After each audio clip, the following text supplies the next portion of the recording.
Good evening, everybody. This is Neutron Bomb with Neutron Bomb Collectibles and such.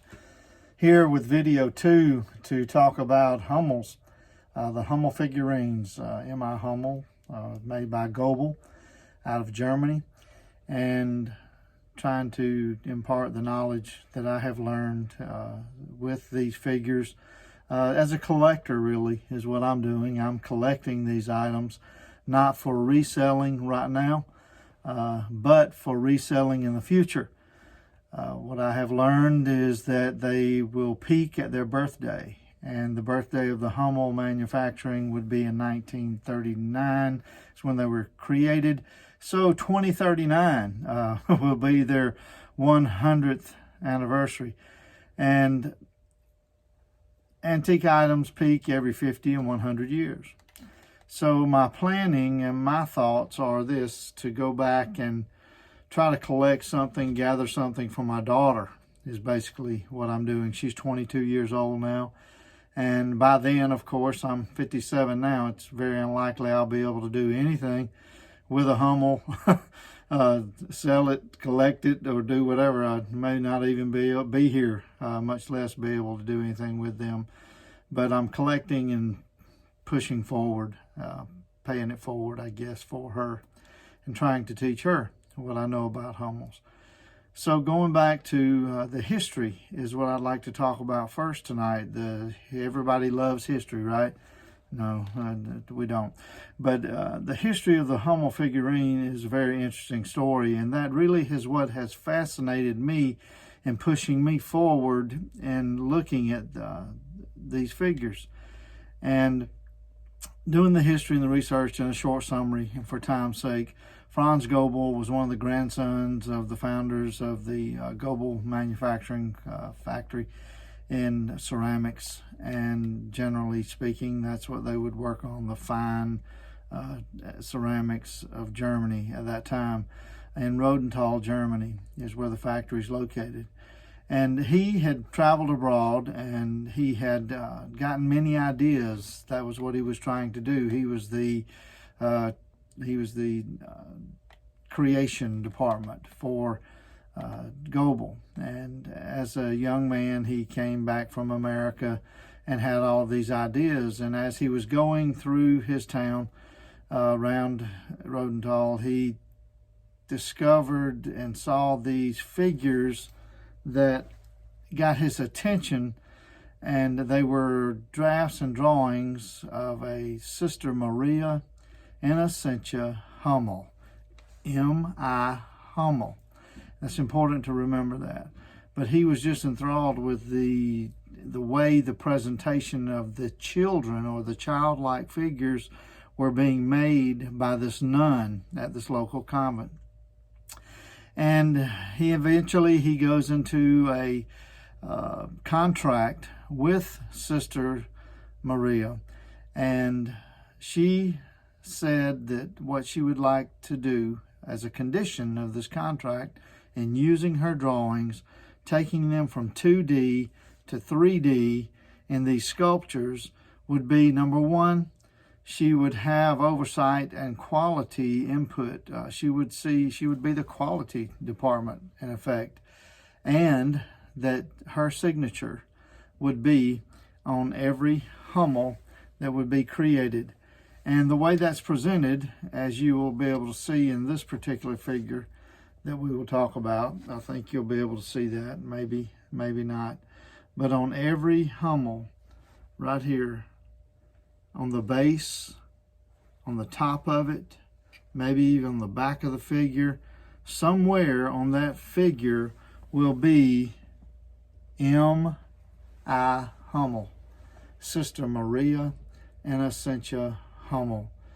Part of the agreement, the original agreement. I've seen a copy of the letter, and I've seen the sincerity of heart that she and Franz Goebel entered into.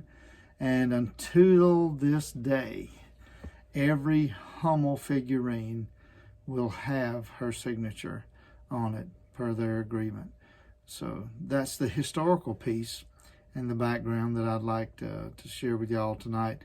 But let's move on, and I'd like to, as I've promised in the past, in the first video, I said that I would give you a look at my collection of what I've collected so far. I believe that you see something, you like it, and you grab it, and you try to, where do I get all of my figures? Where have I gone from 0 to 63, 67? I keep losing count. But most of mine are coming off of auctions. And I have seen them in thrift stores, but most are coming off of auctions on eBay. And it's interesting that as a reseller or seller, you can find something of such value there on eBay, and at such good prices, really. If you know and you have studied and you have researched and you've looked at the background, you know exactly what that is worth, or you will know if you continue to watch these videos. But tonight I want us to focus on what I have as the oldest piece in my collection, and it is then I want to show some distinct differences in another old Hummel that I have, and then I'm going to show you the differences as they have progressed through time on one particular model of Hummel. Okay, the next thing that I would like to share with you all is this figure here is called Holy Family. It is not a Hummel figure. I'm showing it to demonstrate the importance of knowing that this figure must have M.I. Hummel on it for it to be considered a Hummel figure. It is, however, a GOEBEL figure, and it is called the Holy Family, and it's a candle holder. And the green basket there is designed to hold a small candle. It's a Christmas-themed figure. You flip it over. It has the Wilhelm GOEBEL in-size stamp there on the left. And it's HX28 is its GOEBEL number. It's a waffle design. It looks like a waffle. It's made in Germany. And the little small number there is insignificant. It's like a production type number. But this figure is valuable. It carries a value of about $430, $450, and that's in dollars. But I bought it for $60, and I'm proud of it. They're not very common. I'm going to say they're scarce, as the auction professor has taught us to say. I'm proud of this figure to have it. This small figure is another example of how we can have a GOEBEL figurine that is not yet a Hummel figurine. This little figure is just shy of, it's about 2.75 inches in height. And it is another candle holder, as you can see here. And it has, interestingly, what I think is the original candle that was used in it. I just find that to be very unique and different. And what's really interesting about this, it does not have the M.I. Hummel mark on it yet, but it looks like a cherub, and it is a cherub. It has angel wings, as we can see. It is a movement toward a childlike figure for GOEBEL, as you'll see in the face. See the facial figure there for features looks more like a child. Now when we roll this over again, we see the Wilhelm GOEBEL. This is a double crown, actually. It has an incised crown, and it is also stamped. The incised crown is on the left, and the stamp crown I'm pointing to there is on the right. But another variation here is this gold stamp. It is Erfila in Czechoslovakian porcelain pottery, post-1920. It was a mark used by Ebling and Roos out of Philadelphia, Erfila. It's not a Hummel. It's more or less showing us the path towards developing, if you will, what Franz Goebel wanted to see happen. He was looking for new products, is the point here. This value is about $175. It's considered to be a TMK1. I am very excited to have this one. It makes it rare because of the label, the Erfila label on it.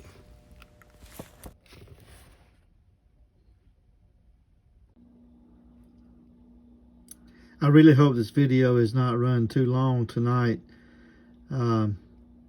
Just sharing the information. If it is too long, then just please let me know. We'll shorten these up. What we have in front of us now is a figure called Sensitive Hunter, and one of my favorites, really.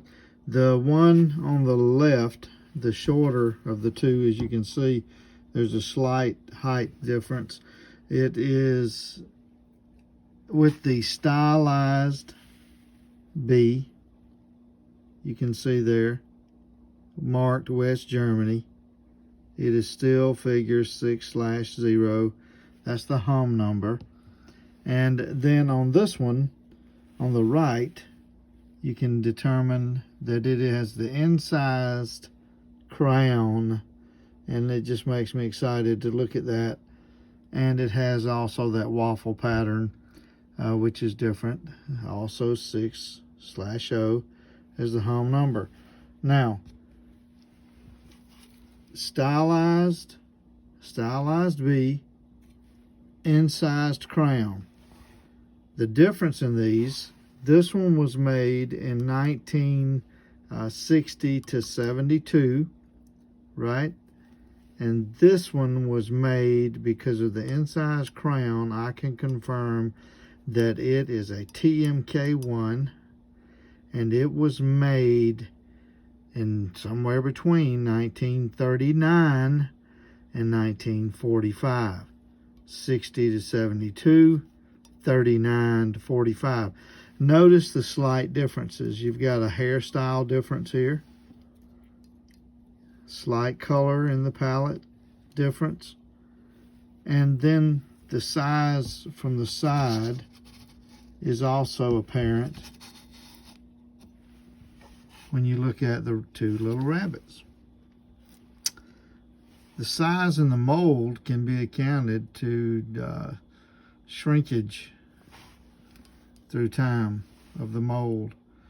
The M.I. Hummel is much more apparent here than it is on this one, but it is still there.